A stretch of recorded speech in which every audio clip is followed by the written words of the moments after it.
નમો લોહે સૌહરિયંતાનમ નમો લોહે સૌહૃદાનમ નમો લોહે સૌહાર્યાન નમો લોહે સૌજયાનમ નમો લોહે સૌતિભાવતી સાવનમ ઓંકારમિંદુ સંયુક્ત નિત્યમ ધ્યાયંતિ યોગિન કામદમ મોક્ષદો શ્રી ઓંકારાય નમો નમઃ મંગલમ ભગવાન મંગલમુકુતમોહિની મંગલમ કુંકુંડાર્યો જૈન્દ્રમોસુ મંગલમ નમઃ સમય સ્નાનાય સ્વાનુભૂત્યા ચકાસ્તે ચિત્તવાય ભવાય સર્વરામ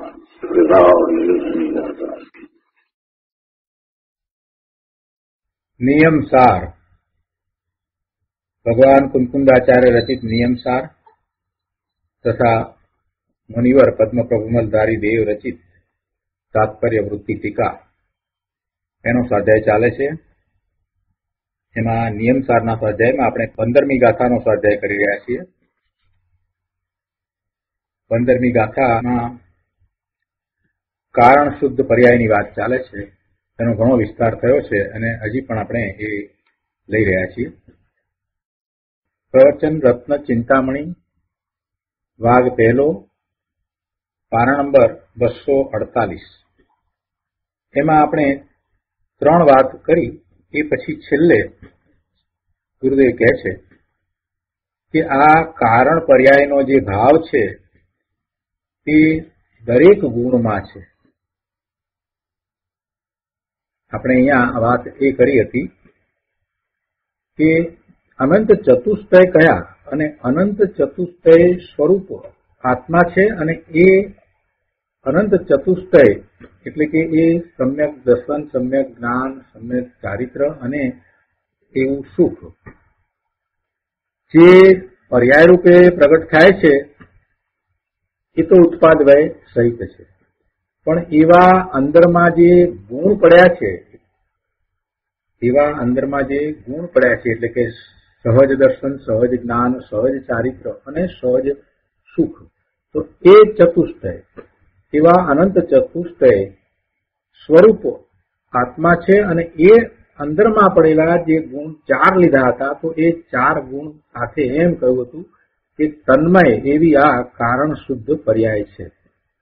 તો ત્યાં ગુરુદેવે એમ સમજાયું કે 4 ગુણ માત્ર નહીં લેવાના, એનો અર્થ એવો છે કે અનંત ગુણ છે અને અનંત ગુણ સાથે તન્મય એવી આ કારણ શુદ્ધ પર્યાય છે. આ સ્પષ્ટતા કરી હતી. એની અગાઉમાં આ જે ભાવ હતા એની સ્પષ્ટતા પણ કરી કે આ જે ઉદય ભાવ છે એ જે સંસાર ભાવ છે તે ઉદય ભાવ છે અને એ કાંઈ એક રૂપ નથી, અનાદિ પણ નથી.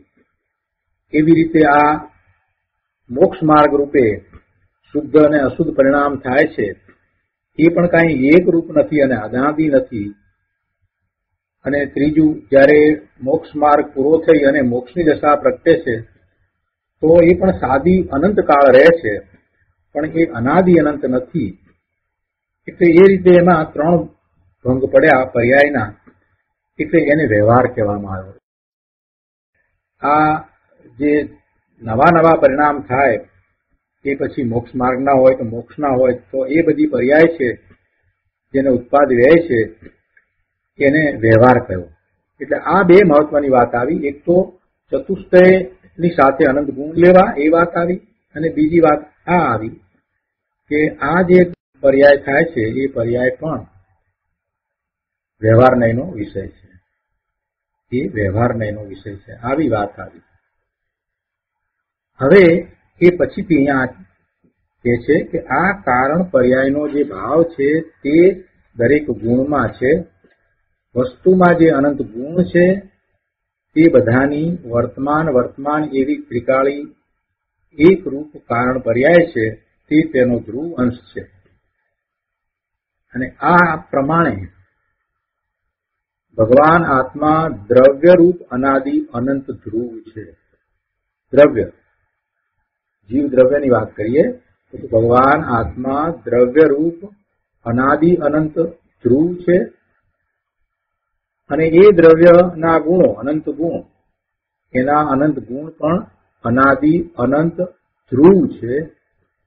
અને આ કારણ પર્યાય પણ ત્રિકાળ એક રૂપ સદસ્ય એવી અનાદિ અનંત ધ્રુવ ધ્રુવ ધ્રુવ છે. આ રીતે ત્રણે થઈને, ત્રણ કયા? આ દ્રવ્ય, ગુણ અને કારણ પર્યાય, એ ત્રણે થઈને આત્માનો નિશ્ચય પારિણામિક ભાવ પૂરો થાય છે. હવે જો કારણ પર્યાય ન હોય તો, અથવા તો એમ કહીએ કે કારણ પર્યાયને આપણે ન સ્વીકારીએ તો આત્માના પારિણામિક ભાવની અવસ્થાની ત્રિકાળિતા સિદ્ધ થતી નથી, અને તો પારિણામિક ભાવ આખો પૂર્ણ સિદ્ધ થતો નથી. એટલે આવી કારણ શુદ્ધ પર્યાય સ્વીકારવી જ પડે. એ ત્રણેય મળી અને નિશ્ચયથી પારિણામિક ભાવનું આ સ્વરૂપ છે. આ વાત થઈ એટલે કોઈએ અહીંયા પ્રશ્ન કર્યો છે કે શું એ કારણ પર્યાયનું વેદન ન હોય? ગુરુદેવે પહેલા જ આ વાત કરી કે પર્યાય છે છતાં એનું વેદન ન હોય એ જ્ઞાનમાં આવે. કેમ કે આ કારણ પર્યાય છે, કારણ શુદ્ધ પર્યાય છે, એ પારિણામિક ભાવની પરિણતિ છે અને એ ધ્રુવ છે. જેમ ધ્રુવનું વેદન નથી એવી રીતે આ કારણ પર્યાયનું વેદન ન હોય. એટલે કે ધ્રુવ દ્રવ્ય જેમાં અનંત ગુણ છે, જે ધ્રુવ છે, ત્રિકાળ છે, તો એનું વેદન નથી. એવી રીતે આ કારણ પર્યાયનું પણ વેદન ન હોય. વેદન કોનું છે? જે પ્રગટ પર્યાય છે, જે સ્વરૂપનું લક્ષ કરતા જે પરિણામ થયા એ પ્રગટ પર્યાય, એનું વેદન હોય છે. પણ આનું વેદન હોય નહીં. ગુરુદેવ એનું સમાધાન આપ્યું છે કે વેદન ન હોય. એ ધ્રુવ એક રૂપ છે ને, તેથી એનું વેદન ન હોય. પરંતુ ધ્રુવનો આશ્રય કરતા જે પર્યાય પ્રગટ થાય તેનું વેદન હોય છે. ધ્રુવનો આશ્રયમાં આ કારણ પર્યાય પણ આવી ગઈ. ધ્રુવનો આશ્રય કયો? તો એમાં ત્રિકાળ રહેતું દ્રવ્ય, એમાં રહેલા અનંત ગુણ અને આ કારણ પર્યાય, એમ ત્રણેયને ધ્રુવ સમજવા. અને એનું લક્ષ કરતા, જો એનું લક્ષ કરીએ ત્યારે કઈ ભેદરૂપ લક્ષ નથી થતું. એ ત્રણેય મળીને એ પારિણામિક ભાવ પૂરો થાય છે, એટલે એ સિદ્ધ થયો છે. એવી એ જીવની ધ્રુવ વસ્તુ છે એનું લક્ષ થાય છે. એમાં જે પ્રગટ થતી પર્યાય છે એ એમાં નથી આવતી. ધ્રુવનું લક્ષ કહેતા એ ત્રણે આવી જાય છે અને એમાં કોઈ ભેદ નથી. એ અભેદનું લક્ષ થાય છે કે જેમાં પ્રગટ થતી પર્યાય નથી. પછી પ્રગટ થતી જે વર્તમાન પર્યાય છે એ એવા ધ્રુવનું લક્ષ કરતા જ્ઞાન, આનંદ, સુખ, શાંતિની જે પ્રગટે છે એને આપણે સમ્યક દર્શન કહીએ છીએ. અને વધારે એકાગ્રતા કરતા પછી લીનતા થતા અને સ્થિરતા થતા કેવળ જ્ઞાન, કેવળ દર્શનની પર્યાય પણ પ્રગટે છે. પણ એ બધી પ્રગટ થતી પર્યાય છે. એટલે એ પ્રગટ થતી પર્યાય ને જયારે એમ કહીએ કે ધ્રુવનું લક્ષ કરો તો એમાં એને સમાવતા નથી. ધ્રુવનું લક્ષ કરીએ ત્યારે પછી એમાં એ પ્રગટ થતી પર્યાય નહીં, પરંતુ ત્રિકાળ દ્રવ્ય, ત્રિકાળ ગુણો અને આ કારણ શુદ્ધ પર્યાય, એ ત્રણેય ધ્રુવમાં આવી જાય છે. આવો દ્રષ્ટિનો વિષય છે. એ વાત અહીંયા ગુરુદેવે ખૂબ સ્પષ્ટ કરી છે.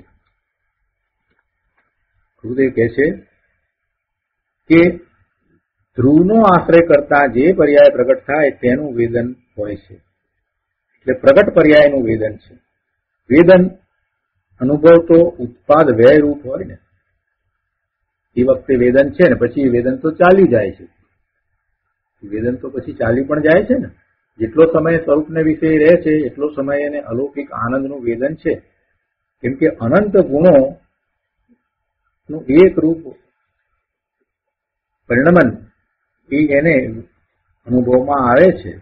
એટલે જ્ઞાન, આનંદ, સુખ, શાંતિ, સ્વચ્છતા, નિર્મળતા આ બધું એને ત્યાં અનુભવમાં આવે છે. પણ પછી ત્યાંથી લક્ષ છૂટી જાય છે, એકાગ્રતા તૂટી જાય છે, બહાર આવે છે, તો પછી એ વેદન રહેતું નથી.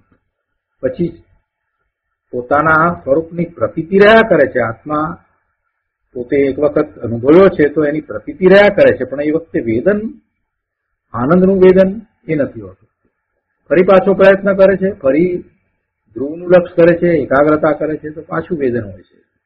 એટલે એ વેદન જે છે એ કાંઈ છદ્મસ્તને એક જેવું હોતું નથી. એ વેદન, એ અનુભવ એ ઉત્પાદ વ્યયરૂપ હોય ને. ગુરુદેવ એમ કહે છે વેદન અનુભવ તો ઉત્પાદ વ્યયરૂપ હોય ને, અને ધ્રુવનું વેદન હોય નહીં. અને આ કારણ પર્યાય તો ઉત્પાદ વ્યય વિનાની ધ્રુવ એક સદસ્ય છે, માટે એનું વેદન હોય નહીં. વેદન તો પ્રગટ પર્યાયનું હોય છે, અને તે વેદનની પર્યાય કારણ પર્યાય અને ધ્રુવના આશ્રય પ્રગટે છે. એટલે બેના આશ્રય પ્રગટે છે એમ નહીં, પણ અહીંયા તો બે જુદા પાડ્યા માત્ર સમજાવવા માટે. એ બંને મળી અને આખું સ્વરૂપ છે. એ જ ધ્રુવ છે. ધ્રુવ કહેતા એમાં ત્રણેય વસ્તુ આવી જાય છે. જેમ દ્રવ્ય કરતા ગુણ આવી જાય છે, તો ધ્રુવ કહેતા ત્રણેય વસ્તુ સમજી લેવી. વેદનની પર્યાયને ધ્રુવનો આશ્રય હોય છે. જે વેદનની પર્યાય એટલે પ્રગટ થતી પર્યાય છે, એને ધ્રુવનો આશ્રય છે. અને ધ્રુવ કારણ પર્યાય પણ ધ્રુવ જ છે. એટલે ધ્રુવ કારણ પર્યાય તો એમને એમ ત્રિકાળ રહે છે, એના કઈ ઉત્પાદ વ્યય નથી, તેથી તેનું વેદન ન હોય, આવી વાત છે. આ રીતે અહીંયા ત્રિકાળી ગુણની કારણ શુદ્ધ પર્યાય કહી. ત્રિકાળી ગુણની કારણ શુદ્ધ પર્યાય આ રીતે સમજાવી, એટલે કે દરેક ગુણની એવી કારણ શુદ્ધ પર્યાય છે, અને તે કારણ શુદ્ધ પર્યાયને વિશેષ રૂપ પણ કહ્યું. ગુણનું વિશેષ છે એમ પણ એને કહ્યું, પણ એ ઉત્પાદ વય રૂપ વિશેષ નથી. એ ત્રિકાળ રહેતું અનાદિ અનંત એવું ધ્રુવ રહેતું વિશેષ છે. દરેક ગુણની કારણ શુદ્ધ પર્યાય આ રીતે કહી. કેમ કે ગુણ સાથે કારણ શુદ્ધ પર્યાય તન્મય છે. તો કયા ગુણ સાથે કારણ શુદ્ધ પર્યાય તન્મય હોય? બધા જ ગુણ સાથે, અનંત ગુણ સાથે કારણ શુદ્ધ પર્યાય તન્મય હોય. એટલે દરેક ગુણ સાથે કારણ શુદ્ધ પર્યાય તન્મય છે. એટલે દરેક ગુણની એક ત્રિકાળ રહેતી પર્યાય છે. આ રીતે અહીંયા ત્રિકાળી ગુણની કારણ શુદ્ધ પર્યાય કહી, અને તે કારણ શુદ્ધ પર્યાયને વિશેષ રૂપ પણ કહી. ગુરુદેવ કહે છે કે લોકો તો રાગના વ્યવહારની દયા પાળવીને, વ્રત પાળવાને, ભગવાનની પૂજા ભક્તિને જાત્રા કરવી ઇત્યાદિ વ્યવહારથી નિશ્ચય થાય છે એમ માનીને ત્યાં અટક્યા છે. અહીંયા તો કહે છે કે સાદી અનંત રહેનાર કેવળ જ્ઞાન અને સિદ્ધની પર્યાય પણ વ્યવહાર છે. સાદી અનંત કહીને જેની પ્રગટતા છે, જેની આદિ છે, જે પ્રગટે છે, એવી સાદી અનંત રહેનાર કેવળ જ્ઞાન, કેવળ દર્શન, સિદ્ધની આ પર્યાય પણ વ્યવહાર છે. અને તેથી તે પર્યાય આદરણીય નથી. તો પછી બીજા બધા શુભ રાગનું તો શું કહેવું? એટલે એ તો શુભ રાગ છે, એ તો અત્યંત હેય છે. કેવળ જ્ઞાન અને સિદ્ધની પર્યાય વ્યવહાર છે, અને તેથી તે પર્યાય આદરણીય નથી. બહુ અઘરું પડી જાય કોઈને કે શું આ વાત, આ પર્યાય આદરણીય નહીં, એમ માણસ પ્રવચનમાંથી ઉભો થઈને ચાલ્યો જાય એવી વાત છે. સમજો ન હોય તો એવું થાય. કહેવાનો આશય શું છે? આદરણીય નથી એટલે કે એકાગ્રતા કરવા લાયક નથી, એની એકાગ્રતા થઈ શકતી નથી. જરાક શાંતિથી બેસીને જીરો પડીને વિચાર કરે ને તેને બધું સમજાય કે જેને કેવળ જ્ઞાનની પર્યાય પ્રગટ થઈ છે એ જીવ, કેવળ જ્ઞાનની પર્યાય જેને પ્રગટ થઈ છે એ જીવ પરમેશ્વર, જીનેશ્વર ભગવાન, હરિયન પરમેશ્વર, એ ક્યાં એકાગ્રતા કરતા હશે? એ સ્વરૂપને વિશેષ એકાગ્રતા કરતા હશે કે પોતાને ઉત્પન્ન થયેલી પર્યાયમાં એકાગ્રતા કરતા હશે? માણસ ગમે તેમ સમજી અને ઉભો થઈને ચાલ્યો જાય છે ને, એને આ સમજાવવાનું છે. ત્યારે આપણે એમ અહીંયા કહ્યું ગુરુદેવે કે કેવળ જ્ઞાન અને સિદ્ધની પર્યાય પણ વ્યવહાર છે અને તેથી તે આદરણીય નથી. તો પેલાને ખોટું લાગી જાય છે. પણ ખોટું લગાડવા જેવું શું છે કે કેવળ જ્ઞાનની પર્યાય તને તો પ્રગટ નથી થઈ ને ભાઈ, નથી થઈ. બરાબર. તો જેને પ્રગટ થઈ છે એનો વિચાર કર ને જરા. તો જેને પ્રગટ થઈ છે એ જ એનો આદર કરે કે ન આદર કરે. બરાબર ને? તમારે તો એનો આદર ન આદરનો પ્રશ્ન જ નથી, તમને તો પ્રગટ જ નથી. તો જેને એ કેવળ જ્ઞાનની પર્યાય પ્રગટ થઈ છે એનું લક્ષ ક્યાં હશે, એની એકાગ્રતા ક્યાં હશે? સ્વરૂપને વિશે એકાગ્રતા હશે કે પોતાને પ્રગટ થયેલી કેવળ જ્ઞાનની પર્યાયને વિશે એકાગ્રતા હશે? લોજિકથી સમજાય એવું છે, તર્ક દ્વારા સમજાય એવું છે. એ તો પ્રભુ પોતાના સ્વરૂપને વિશે સ્થિર થઈ ગયા છે, ત્યાં જ એકાગ્રતા કરીને રહ્યા છે. તો જે પર્યાય પ્રગટ થઈ છે તો ભલે થઈ, એમને તો એનું લક્ષ પણ નથી. પોતાને પૂર્ણ કેવળ જ્ઞાન કેવળ દર્શનની પર્યાય પ્રગટ થઈ છે, એ પર્યાય તરફ તો એનું લક્ષ પણ નથી. પોતે તો પોતાના સ્વરૂપને વિશે પૂર્ણ આનંદની દશામાં સ્થિર થઈ ગયા છે. સિદ્ધ ભગવાનનો પણ વિચાર કરીએ કે સિદ્ધ ભગવાન ક્યાં છે? પોતાના સ્વરૂપને વિશે છે. એ પર્યાયને વિશે છે કે પોતાના સ્વરૂપને વિશે છે? એ આત્મા ક્યાં છે? પોતાના સ્વરૂપને વિશે તો છે. તો એ પર્યાય એક પછી એક નવી નવી નવી નવી થયા કરે છે. કેમ કે કેવળ જ્ઞાન કેવળ દર્શનની પર્યાય છે એ પણ નવી નવી થાય છે, દરેક સમય નવી નવી થાય છે. અને એનું કારણ પણ આપણે સમજ્યા છીએ. કેમ કે એ કેવળ જ્ઞાન કેવળ દર્શનની પર્યાય છે એ એક સમયની પર્યાય જગત આખાના બધા જ જ્ઞેયોને એક સમયમાં યુગપત જાણે છે. હવે જગતનો બદલાવ આવે છે તો દરેક સમયની પર્યાયની અંદર એ જગતનું જ્ઞાન એ જ રીતે થાય છે, વર્તમાનવત જ થાય છે. કઈ પહેલા એક વખત જે જ્ઞાન થયું કેવળ જ્ઞાનની પર્યાયમાં, એ જ્ઞાન કઈ સતત ચાલ્યું રહે છે એમ નથી. તો પછી ભગવાનનું જ્ઞાન જૂનું થઈ ગયું કહેવાય. એવું થતું નથી. દરેક સમયે જેમ જગતમાં પલટો આવે છે, જગતના પદાર્થોની પર્યાયમાં જે બદલાવ આવે છે, તો એ પ્રમાણે પ્રભુની એ સમયની જ્ઞાનની પર્યાય કેવળ જ્ઞાનની પર્યાયમાં પણ એમ જ જણાય છે. એટલે વર્તમાનવત જ જાણે છે પ્રભુ તો. એટલે એ પર્યાય તો બદલાય જ, બદલાવવી જ જોઈએ. ન બદલાય તો એ કેવળ જ્ઞાન તો જૂનું થઈ જાય.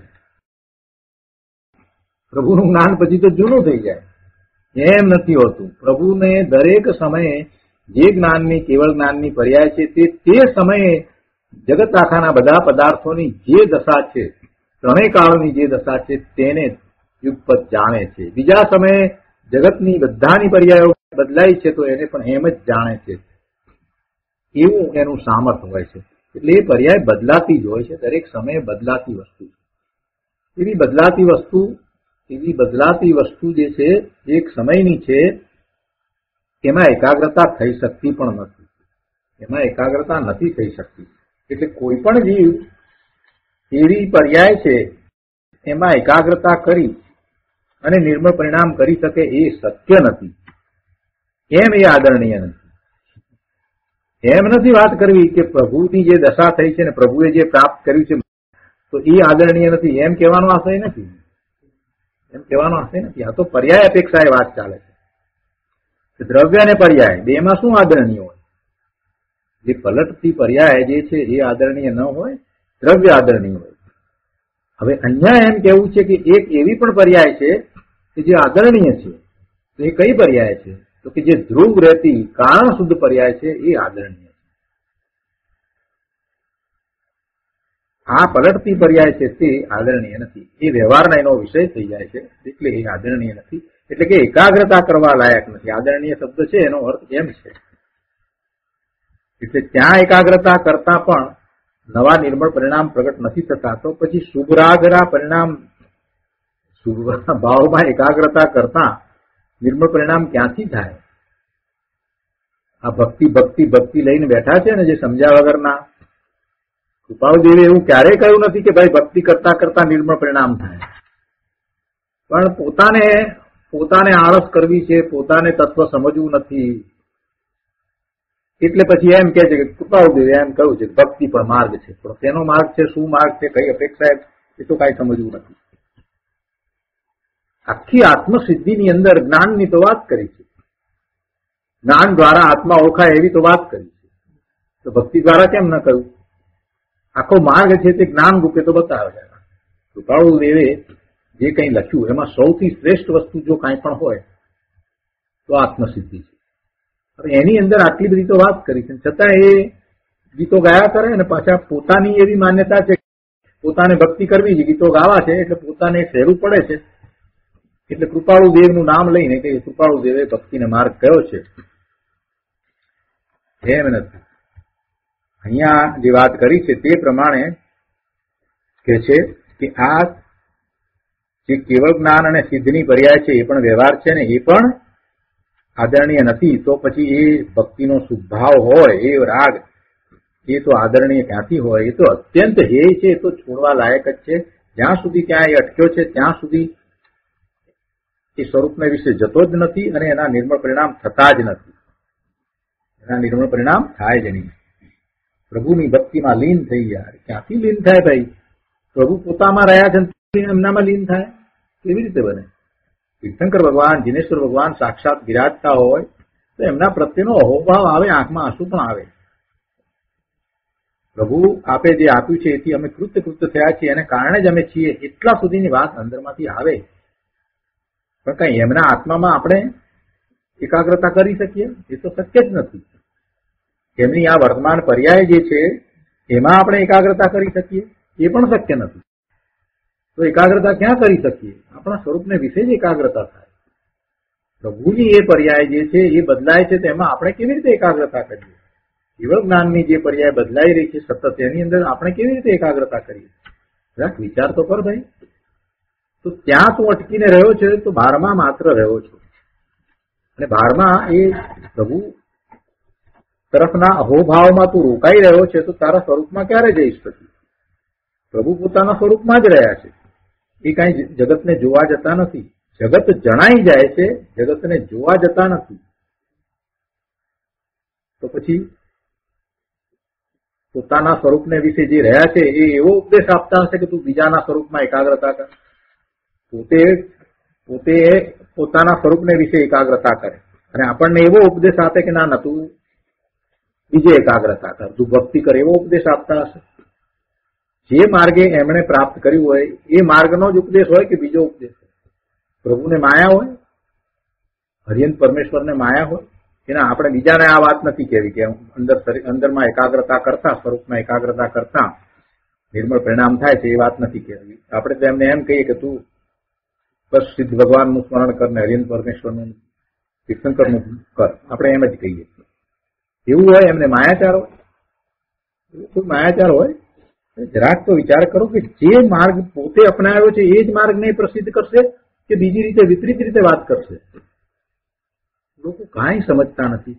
પ્રભુએ જે રીતે પોતાના સ્વરૂપની પ્રાપ્તિ કરી છે એ જ રીતે પ્રભુ વાત કરશે, એ જ રીતે એમની વાણીમાં આવવાનું છે. એટલે કે ઓમકાર ધ્વનિમાં એ રીતે જ આવે, અન્ય રીતે તો આવે પણ નહીં.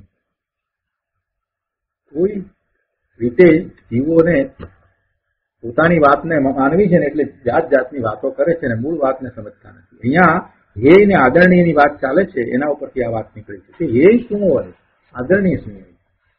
પોતાનું સ્વરૂપ છે એ એકમાત્ર આદરણીય છે. એ સિવાય બીજી બધી પર્યાય, બીજાઓની પર્યાય પણ એ છોડવા લાયક છે, એટલે કે એનું લક્ષ છોડવા લાયક છે. હે શબ્દની પહેલા પણ આપણે વાત કરી હતી કે હે કહેતા એ ખરાબ છે એવો અર્થ નથી થતો. હે કહેતા એ ખરાબ છે એવો અર્થ નથી થતો, પરંતુ ત્યાં લક્ષ કરવા જેવું નથી. ત્યાં લક્ષ કરીને રોકાઈ રહેતા પોતાનું કલ્યાણ નથી થતું, પોતાને ધર્મ નથી થતો. એ વિશે આપણે પહેલા પણ 4 દિવસ પહેલા પણ વાત કરી હતી. ફરીને યાદ કરાવું છું કે હે એટલે ત્યાંથી લક્ષ છોડવું, એમ એ છોડવા લાયક છે. વસ્તુ તો છૂટી જ પડી છે પણ એનું લક્ષ છોડવા લાયક છે, એમ એ છે. એનો અર્થ એ ખરાબ છે એમ નથી થતો. બહુ સરસ વાત આવી ગઈ આજે. જયારે આટલે બધી સુધી વાત કરી ત્યારે ઘણાને પ્રશ્ન થાય છે. આવી વાત કેવળ જ્ઞાન અને સિદ્ધની પર્યાય પણ વ્યવહાર છે. આદિ અનંત રહેનાર કેવળ જ્ઞાન અને સિદ્ધની પર્યાય પણ વ્યવહાર છે અને તેથી તે આદરણીય નથી. તો પછી રાગનું તો કહેવું જ શું? એ તો બાપુ અત્યંત ધ્યેય છે. બહુ સરસ. તો આગળ આપણે 250માં પાના ઉપર અહીંયા લઈએ. અહીંયા ગુરુદેવ કહે છે કે બીજા પેરેગ્રાફમાં કે તો હવે આ રીતે વાત આવી.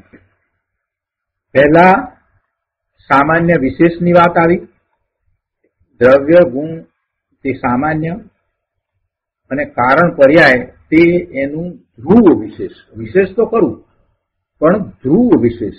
કારણ પર્યાય કારણ શુદ્ધ પર્યાય તે વિશેષ છે પણ ધ્રુવ વિશેષ.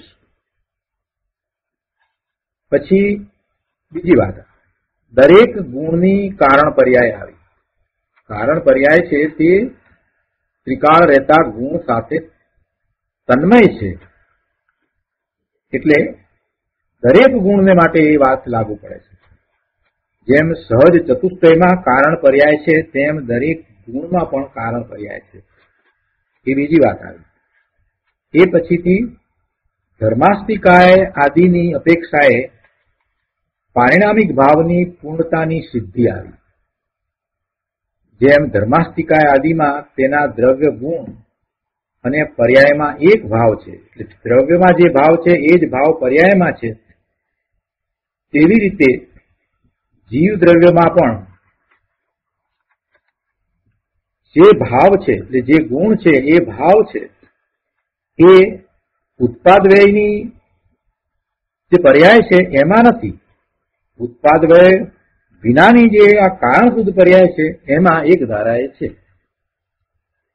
તેથી પારિણામિક ભાવની પૂર્ણતા થાય છે. અને ચોથી વાત કે છેલ્લે સંસાર આદિ પ્રગટ પર્યાયનો ભેદ પડ્યો તે વ્યવહાર છે. એટલે સંસાર પર્યાય, મોક્ષ માર્ગની પર્યાય અને મોક્ષની પર્યાય એ બધી પર્યાય એ વ્યવહાર છે. અને પૂર્ણ આખો દ્રવ્ય ગુણ અને કારણ પર્યાય મળીને પારિણામિક ભાવ છે તે નિશ્ચય છે, એમ વાત આવી. તો આમાં વ્યવહાર છે તે જાણવા લાયક છે, બસ આદરવા લાયક નથી. જ્યારે આદરવા લાયક તો આ દ્રવ્ય ગુણ અને કારણ પર્યાયનું ધ્રુવ અભેદ એક પૂર્ણ પારિણામિક ભાવરૂપ તત્વ છે તે જ છે. તો તારી દ્રષ્ટિ ત્યાં ચોંટાડી મૂકવા જેવી છે ભાઈ. જો વસ્તુ સમજાવી અને પછી ઉપદેશ આપ્યો છે.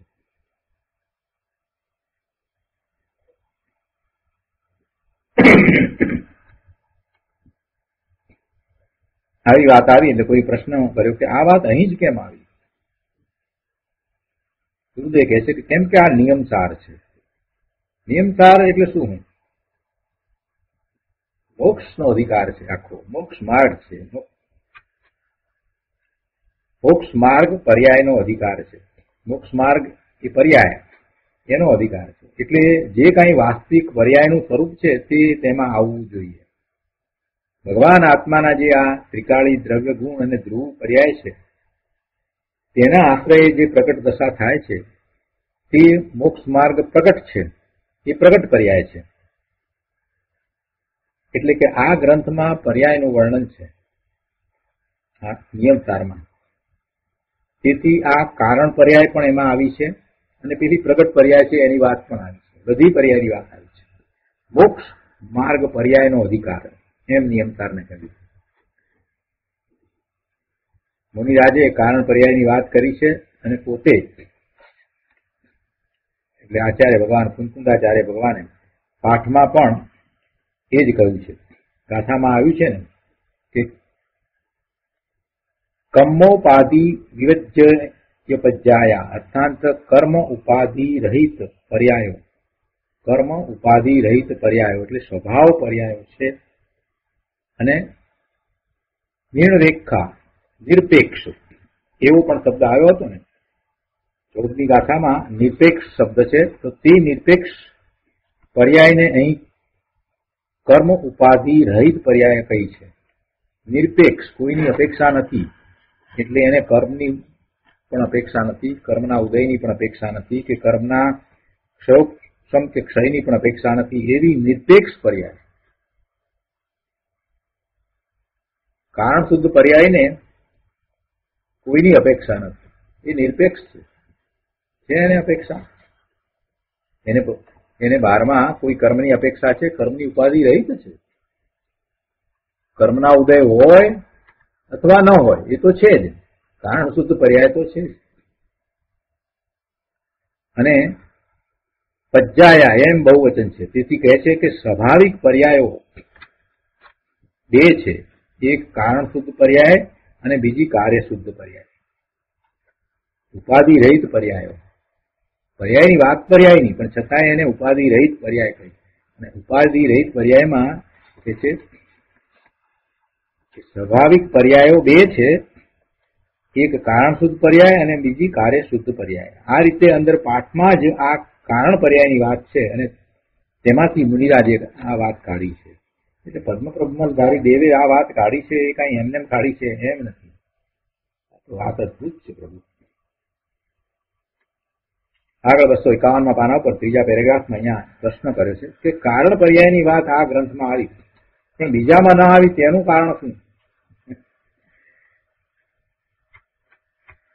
સરસ પ્રશ્ન છે. પહેલા પ્રશ્નના અનુસંધાનમાં જ છે પ્રશ્ન આમ જોઈએ તો. ગુરુદેવ કહે છે જો આ નિયમસાર એ પર્યાયનો ગ્રંથ છે, મોક્ષ માર્ગની પર્યાયની બધી વાત અહીંયા આવે છે ને, એટલે નિયમસારનો અર્થ જ મોક્ષ માર્ગ થાય છે. માટે તેમાં પર્યાયના વાસ્તવિક સ્વરૂપની પૂર્ણતા શું છે એ વાત આવી. પર્યાયના વાસ્તવિક સ્વરૂપની પૂર્ણતા શું છે એ વાત એમાં આવી. અને બીજામાં વિષય ન હોતા તે વાત આવી નથી. ત્યાં એ વિષય ન હતો એટલે નથી આવી. પાઠમાં આચાર્ય દેવે સ્વયં કહ્યું છે ને કે કમ્મોપાધિ વિવજ્ય પવજ્જાયા તે સહવાવમિંદી ભણીદા. ભણીદા શબ્દ છે ને, ભણીદા એટલે ભગવાને જયારે કહ્યું હોય એને ભણીદા કહીએ છીએ અમે. કર્મ ઉપાધિ રહિત પર્યાયોને સ્વાભાવિક પર્યાયો ભગવાને કહી છે. એ પર્યાય પણ ભગવાને કહી છે એમ પાઠમાં કહ્યું છે. ભણીદા શબ્દ છે ને, તો ભગવાન ત્રણ લોકના નાથ સર્વજ્ઞ પરમેશ્વરે કર્મની ઉપાધિ રહિત એવી સ્વભાવ પર્યાય કહી અને એ સ્વભાવ પર્યાયના બે પ્રકાર કયા છે અને તે અહીં કહેવામાં આવે છે એમ મુનિરાજ શ્રી પદ્મપ્રભુમલધારી દેવ કહે છે. અને આ સ્વભાવ પર્યાયમાં કારણ શુદ્ધ પર્યાય અને કાર્ય શુદ્ધ પર્યાય એમ કહ્યું છે. આગળ કહે છે કે આત્મદ્રવ્ય ત્રિકાળી ધ્રુવ છે અને તેનો જ્ઞાન ગુણ પણ ત્રિકાળી ધ્રુવ છે. આત્મદ્રવ્ય ત્રિકાળી ધ્રુવ છે અને તેનો જ્ઞાન ગુણ પણ ત્રિકાળી ધ્રુવ છે. તથા તે જ્ઞાન ગુણની કારણ પર્યાય પણ ધ્રુવ ત્રિકાળ છે અને તેના આશ્રય કેવળ જ્ઞાનની પર્યાય પ્રગટ થાય છે. જો હવે આ એક પછી એક ગુણ લઈને વધારે વિસ્તાર કરીને ગુરુદેવ સમજાવી રહ્યા છે. આ કેવળ જ્ઞાન એની જે પર્યાય પ્રગટે છે એ કઈ રીતે છે તે વાત કઈ. હવે એ જ રીતે દર્શનની વાત કરે છે કે તેવી જ રીતે આત્મા ત્રિકાળી ધ્રુવ છે અને તેનો દર્શન ગુણ પણ ત્રિકાળી ધ્રુવ છે. અહીંયા દર્શન એટલે શ્રદ્ધા અને દર્શન ઉપયોગ બે લીધા છે, બંને એમાં આવી જાય છે. તો એ ત્રિકાળી શ્રદ્ધા શક્તિ અને ત્રિકાળી દર્શન ઉપયોગની કારણ શુદ્ધ પર્યાય પણ ધ્રુવ ત્રિકાળ છે. દર્શન ગુણની કારણ પર્યાય એ ત્રિકાળ ધ્રુવ પર્યાય છે. ત્રિકાળી શ્રદ્ધાની અંશરૂપ કારણ પર્યાય પારિણામિક ભાવે છે. કારણ પર્યાય છે ને એટલે પારિણામિક ભાવે છે. એ શ્રદ્ધા ગુણની પણ અને દર્શન ગુણની પણ, દર્શન શ્રદ્ધા બધાની એ કારણ પર્યાય છે ને એટલે પારિણામિક ભાવે છે. અને ત્રિકાળી દર્શન ઉપયોગની કારણ પર્યાય પણ પારિણામિક ભાવે છે અને ત્રિકાળી શ્રદ્ધા ની અંશરૂપ કારણ પર્યાય પણ પારિણામિક ભાવે છે. માટે તેમાં એકાગ્ર લીન થતા ક્ષાયિક સંકિતની પર્યાય અને કેવળ દર્શનનો ઉપયોગ ઉત્પન્ન થાય છે. પરને લઈને તે ઉત્પન્ન થાય છે એમ નથી. જેમ જ્ઞાન ગુણની વાત કરીને ત્યાં એમ કહ્યું કે કેવળ જ્ઞાનની પર્યાય પ્રગટ થાય છે, એવી રીતે અહીંયા ક્ષાયિક સંકિતની પર્યાય અને કેવળ દર્શનનો ઉપયોગ ઉત્પન્ન થાય છે. એ આ દર્શન અને શ્રદ્ધાની વાતમાં લીધા. હવે આ વાત કરી એટલે કોઈએ પ્રશ્ન કર્યો પણ ક્ષાયિક સંકિત તો ભગવાનની સમીપ થાય છે ને. જો બધે નિમિત્તની પ્રધાનતા છે ને કે ભગવાનની સમીપમાં જ ક્ષાયિક સંકેત તો થાય. અહીંયા ગુરુદેવ એમ કહ્યું કે ક્ષાયિક સંકિત કઈ રીતે થાય છે એનું કારણ આપ્યું કે આ જે ગુણ છે, જે શ્રદ્ધા ગુણ છે અને દર્શન ગુણ છે, તો એનું લક્ષ્ય કરતા જે પર્યાય પ્રગટ થાય છે તે શ્રદ્ધાની વાતે લઈએ તો એ ક્ષાયિક સંકિતની પર્યાય છે અને દર્શનની વાતે લઈએ તો એ કેવળ દર્શનની પર્યાય છે. એમ કહ્યું એટલે અહીંયા એમ કહ્યું કે ક્ષાયિક સંકિતની પર્યાય તો ભગવાનની સમીપમાં થાય છે, એટલે ભગવાનનું નિમિત્ત તો હોવું જ જોઈએ ને. નિમિત્તની પ્રધાનતા છે ને, દરેક જગ્યાએ એને નિમિત્ત કાઢવું છે. ગુરુદેવ કે છે અરે ભગવાન તું શું કહે છે, આ તો ભગવાનનું ત્યાં સમીપપણું બતાવવું છે. એટલે કે જયારે આને એક એવી ક્ષાયિક સમ્યક્ત્વની પર્યાય થાય છે અથવા તો એને કેવળ દર્શનની પર્યાય થાય છે, તો ત્યારે સમીપપણું કોનું છે, કોની સમીપમાં એ હોય છે? તો કે ભગવાનની. એટલે તીર્થંકર ભગવાન કેવળી ભગવાનની સમીપમાં એ હોય છે. એમ અહીંયા એ વખતે નિમિત્ત શું હતું એ બતાવવું છે, નિમિત્તનું જ્ઞાન કરાવવું છે. પણ થઈ છે તો પોતાના કારણે. ભગવાન તો ત્યાં નિમિત્ત માત્ર હોય છે, બસ એટલું જ. બાકી તે કાળે ઉપસમ સંકિત કે ક્ષાયિક સંકિતની પર્યાય પણ અંદર જે ત્રિકાળી શ્રદ્ધા ગુણ છે અને એની જે કારણ પર્યાય છે તેના આશ્રયે પ્રગટ થાય છે. હવે જયારે બીજા ગુણના આશ્રય પણ સંકિત પ્રગટે નહીં, ત્યાં નિમિત્તના અને પરના આશ્રય તે પ્રગટે એ વાત ક્યાં રહી? બીજા ગુણના આશ્રય પણ સંકિત પ્રગટે નહીં તો પછી નિમિત્તના આશ્રય પ્રગટે એ વાત ક્યાં રહી? એમ છે જ નહીં. આ તો ભેદથી આમ કથન કર્યું છે, બાકી વસ્તુ દ્રવ્ય ગુણ અને કારણ પર્યાય એ તો અભેદ છે અને સંકિતમાં અભેદની જ દ્રષ્ટિ હોય છે. અહીં આત્માના અનંત ગુણમાંથી એક શ્રદ્ધા ગુણમાંથી શ્રદ્ધાની પર્યાયનો પ્રવાહ આવે છે એમ કહેવું છે. એવી રીતે દર્શનનો ઉપયોગ પણ દર્શન ગુણમાંથી આવે છે, કે પરમાંથી કે પરના કારણે આવે છે એમ નથી. ત્રિકાળી કારણ નિત્ય વિદ્યમાન છે, તેમાંથી તેનું મનનનો અર્થ અહીંયા થાય છે એકાગ્રતા. ત્રિકાળી કારણ નિત્ય વિદ્યમાન છે તેનું મનન કરતા એ શ્રદ્ધા અને દર્શનનું કાર્ય આવે છે. અહીંયા મનનનો અર્થ થાય છે એકાગ્રતા. તો જ્ઞાન ગુણની વાત કરી, દર્શન શ્રદ્ધાની વાત કરી, હવે આગળ ચારિત્ર ગુણની વાત કરે છે કે તેમ ચારિત્ર ગુણની જે પર્યાય ત્રિકાળી છે, ચારિત્ર ગુણની સાથે અંદર તન્મયપણે જે ત્રિકાળી કારણ પર્યાય છે તેમાં એકાગ્ર થતા તેમાંથી ચારિત્રની વિતરાગતાની પર્યાય બહાર આવે છે, બહારના વ્યવહારમાંથી કે રાગમાંથી નહીં. તેવી રીતે આનંદની વાત કરે છે કે તેવી રીતે ભગવાન આત્મા આનંદ કંદ પ્રભુ નિત્ય આનંદ સ્વરૂપ છે. આનંદ આત્માનો ત્રિકાળી ગુણ છે અને એવો સ્વભાવ છે, અને તેની કારણ પર્યાય એ પણ ત્રિકાળી આનંદમય છે. તો તેનો આશ્રય કરતા આનંદની પર્યાય પ્રગટ થાય છે, બહાર આવે છે. તેમ ભગવાન આત્મામાં વીર્ય ગુણ ત્રિકાળ છે અને તેની કારણ પર્યાય પણ ધ્રુવ ત્રિકાળ છે. દરેક ગુણની કારણ પર્યાય ધ્રુવ છે, ત્રિકાળ છે, અનાદિ અનંત છે. તેથી તેના આશ્રય આ વીર્ય ગુણની વાત કરીને તો એ છે કે એવા વીર્ય ગુણ અને વીર્ય ગુણની એક કારણ પર્યાય ધ્રુવ, તેના આશ્રય વીર્યની એટલે બળની શક્તિ પર્યાય પ્રગટ થાય છે.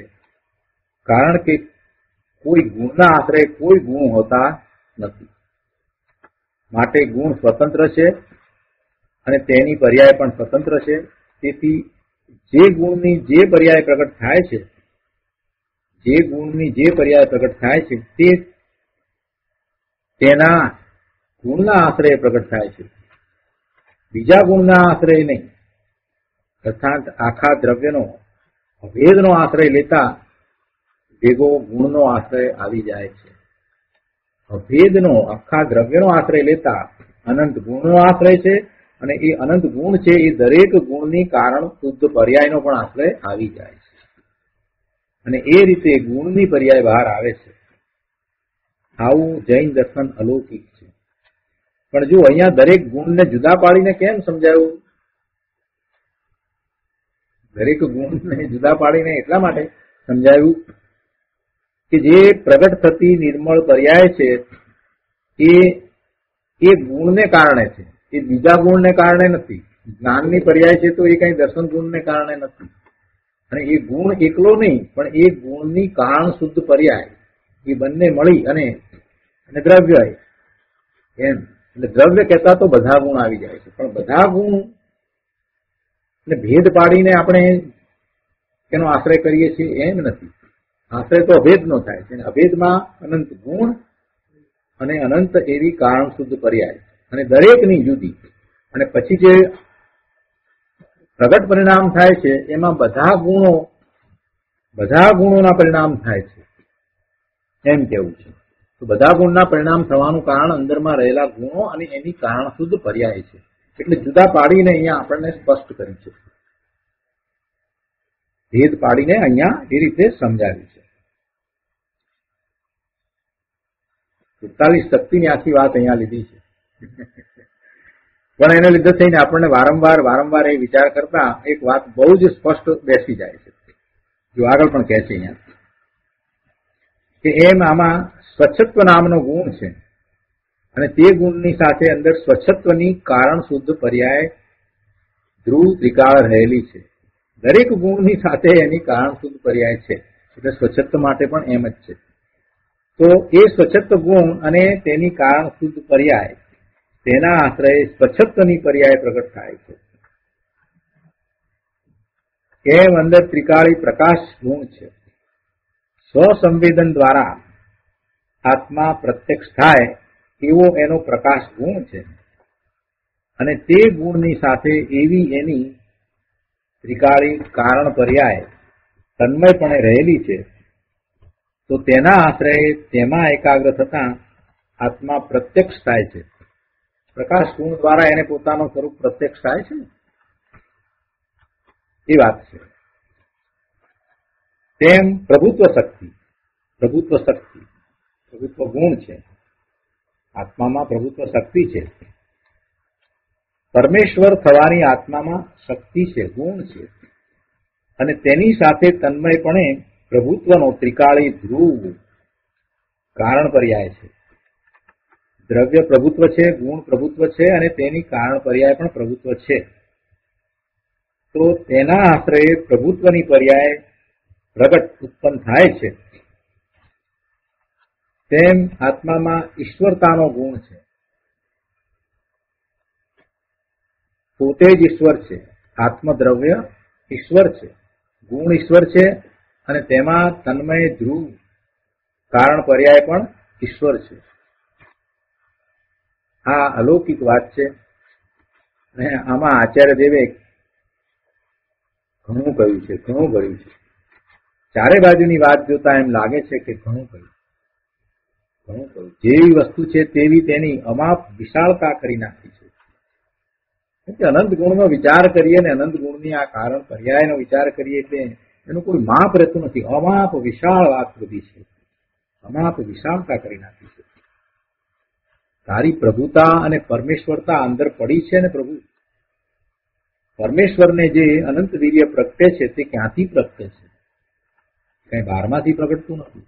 એ તો વીર્ય બળ નામનો અંદરમાં ત્રિકાળી ગુણ છે, અને તેની સાથે તન્મય તેની ધ્રુવ કારણ પર્યાય છે, જેના આશ્રય અનંત વીર્ય પરમેશ્વરતા, ઈશ્વરતા, પ્રભુતા પ્રગટે છે. હજી પણ શક્તિની વાત ગુરુદેવે કરી છે આગળ પણ.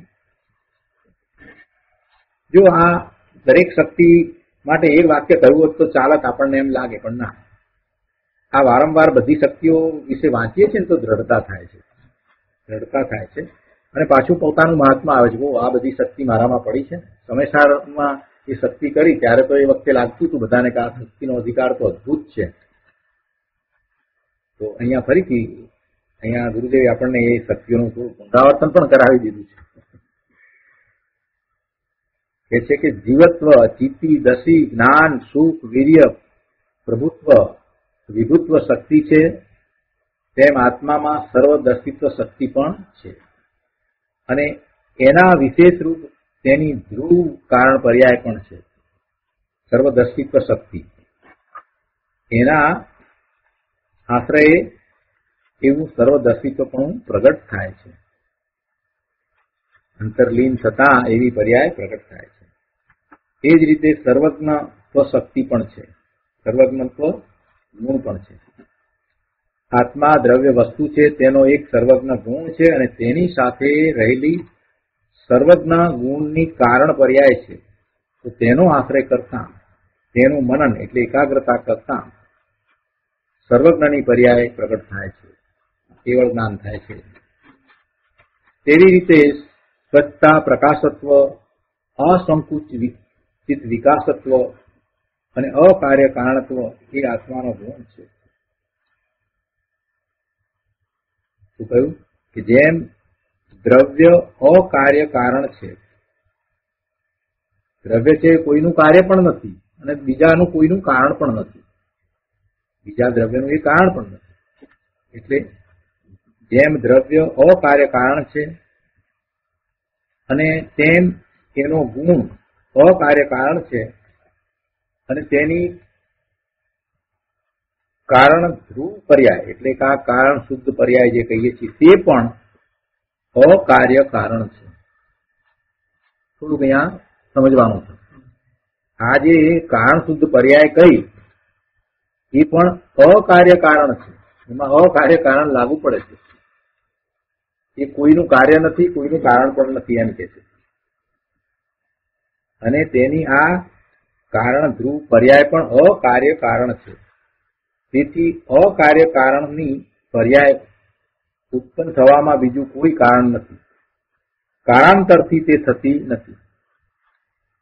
પણ તેની ધ્રુવ પર્યાયના આશ્રય આ અકાર્ય કારણ પર્યાયનું પ્રગટપણું થાય છે. જે પ્રગટ પર્યાય થાય છે, અકાર્ય કારણ જે ગુણ એની પ્રગટ પર્યાય જે થાય છે એ જેમ બીજા ગુણને માટે કહ્યું એ જ રીતે આમાં પણ છે. કેમ કે અંદરમાં એવો ગુણ પડ્યો છે અને એની પણ એવી આ ધ્રુવ પર્યાય છે, કારણ શુદ્ધ પર્યાય એની પણ છે, એ ગુણની પણ, દરેક ગુણની છે. તે સાથે રહેલી તન્મય એવી કારણ શુદ્ધ પર્યાય છે. એટલે આ અકાર્ય કારણ પણ પ્રગટ થાય છે એ અંદરમાં રહેલા ગુણ અને એની ધ્રુવ પર્યાયના કારણે છે. એટલે કોઈએ પ્રશ્ન કર્યો તો પણ નિમિત્ત હોય તો કાર્ય થાય ને? ફરી પાછો એવો જ પ્રશ્ન. ગુરુદેવ કહે છે કે ના, એમ નથી હો. કેમ કે અકાર્ય કારણ નામનો આત્મામાં ત્રિકાળી ગુણ છે. સ્વભાવવાન દ્રવ્યનો એવો જ અકાર્ય કારણ રૂપ સ્વભાવ છે અને એવો જ ધ્રુવ ત્રિકાળી પર્યાયનો પણ સ્વભાવ છે. કારણ શુદ્ધ પર્યાય એનો પણ એવો જ સ્વભાવ છે. અર્થાત અકાર્ય કારણ એવી કારણ પર્યાય છે અને તેથી તેને આશ્રયે તેની એકાગ્રતાથી પ્રગટ પર્યાય પણ બીજાના કાર્ય રહિત અને બીજાના કારણ રહિત એવી પ્રગટ થાય છે. અકાર્ય કારણ જેમ કહ્યું છે ને, અકાર્ય કારણ એટલે શું છે કે કોઈનું એ કાર્ય પણ નથી અને કોઈનું એ કારણ પણ નથી. આવો ગુણ આત્મામાં પડ્યો છે. આપણે શક્તિના વર્ણનમાં એ આપણે કરી ગયા છીએ. તો એવી જે એની આ કારણ શુદ્ધ પર્યાય પણ છે, જે ધ્રુવ છે. તો એવા ગુણ અને એવી ધ્રુવ કારણ શુદ્ધ પર્યાય કોની? આ અકાર્ય કારણ ગુણ એના આશ્રયે જે પ્રગટ પર્યાય જે થઈ એ પણ કોઈ બીજાનું કાર્ય નથી કે કારણ નથી એમ કેવું છે. બરાબર છે? એવી રીતે પરિણમ્ય પરિણામત્વ શક્તિ. પરિણમ્ય પરિણામત્વ નામની પોતાની એક શક્તિ ગુણ છે અને તેની પણ એક ધ્રુવ કારણ પર્યાય છે અને તેના આશ્રયે તેનું કાર્ય આવે છે. એવી રીતે એક ત્યાગ ઉપાદાન શૂન્યત્વ શક્તિ ગુણ છે. પરનો ત્યાગ અને પરનું ગ્રહણ એવું આત્મામાં શૂન્યત્વ છે. આત્મા પરનો ત્યાગ કરે કે પરનું ગ્રહણ કરે એ તો છે જ નહીં. પરનું ગ્રહણ નથી તો પછી પરનો ત્યાગ ક્યાંથી હોય? એટલે એવી ત્યાગ ઉપાદાન શૂન્યત્વ શક્તિ એવો ગુણ છે. અને એવો જ એનો સ્વભાવ નામ ત્રિકાળી ગુણ છે અને તેની ત્યાગ ઉપાદાન શૂન્યત્વ નામની કારણ પર્યાય પણ છે. એવી કારણ શુદ્ધ પર્યાય પણ છે. તો આ બંને જે ધ્રુવ છે એના આશ્રય જે પ્રગટ થતી પર્યાય છે એ પણ એવી છે. એ કહે છે કે તેના આશ્રયે જેમાં પરના ત્યાગ ગ્રહણ હોતા નથી એવું કાર્ય પ્રગટ થાય છે. આવી સૂક્ષ્મ વાત છે. હવે અજ્ઞાની તો જ્યાં કઈ બહારમાં પરનો ત્યાગ થાય ત્યાં હું ત્યાગી થયો એમ માને છે, પણ એવું સારું સ્વરૂપ નથી ભાઈ. 47 શક્તિ આપણે કરી છે એટલે એ કોઈક શક્તિનું શું કાર્ય છે એ ન યાદ આવતું હોય તો ત્યાંથી ફરી પાછું વાંચી લેવું. અત્યારે 47 શક્તિ લેવા જઈએ તો પાર નહીં આવે. આપણે કરી છે એટલા માટે. હવે લાગે છે ને કે આપણે સમયસાર પહેલા કર્યું ને હવે આ નિયમસાર કર્યું તો સારું થયું. એટલે આ 47 શક્તિ નું વર્ણન જે છે એ જાણતા ન હોત તો અહીંયા આપણને સમજણ ના પડે. અહીંયા દરેક શક્તિની વાત લીધી છે અને દરેક શક્તિની સાથે એની આ કારણ શુદ્ધ પર્યાય છે જે ત્રિકાળી છે. એ બંને એટલે દ્રવ્ય એનો આશ્રય કરતા એવા પરિણામ થાય છે, પ્રગટ પરિણામ થાય છે. ત્યાં 47 શક્તિના વર્ણનમાં આપણે પ્રગટ પરિણામ એક ગુણના આશ્રય થાય છે એ વાત આપણે લીધી હતી, પણ ત્યાં કારણ શુદ્ધ પર્યાય નહોતી લીધી. અહીંયા એ વાત ઉમેરી કેટલી પરિણામ થાય છે એ વાત તો ત્યાંય સમજાતા. ત્યાં તો ઘણો વિસ્તાર સમજાતા કે એક ગુણનું બીજા ગુણમાં રૂપ છે એ વાત પણ સમજાતા. અને એ ગુણ છે, દરેક ગુણ છે તે પારિણામિક ભાવે છે એ વાત પણ આપણે લીધી હતી. ત્રિકાળ છે, અનાદિ અનંત છે, ઘણું એમાં સમજવામાં આવ્યું છે. અને એનું પરિણમન છે અને પછી એનો આશ્રય કરતા એવા પ્રગટ પરિણામ થાય છે. અને એ પ્રગટ પરિણામ છે તે એક રૂપે અનંત ગુણના એવા પરિણામ એક રૂપે જીવને અનુભવમાં આવે છે. અને એ અનુભવમાં આવે છે એ પ્રગટ છે, એ પ્રગટ પર્યાય અનુભવમાં આવે છે. એટલે એ તો આપણે ત્યાંથી સમજ્યા છીએ, પણ હવે એમાં વધારામાં આ વાત ઉમેરી દીધી.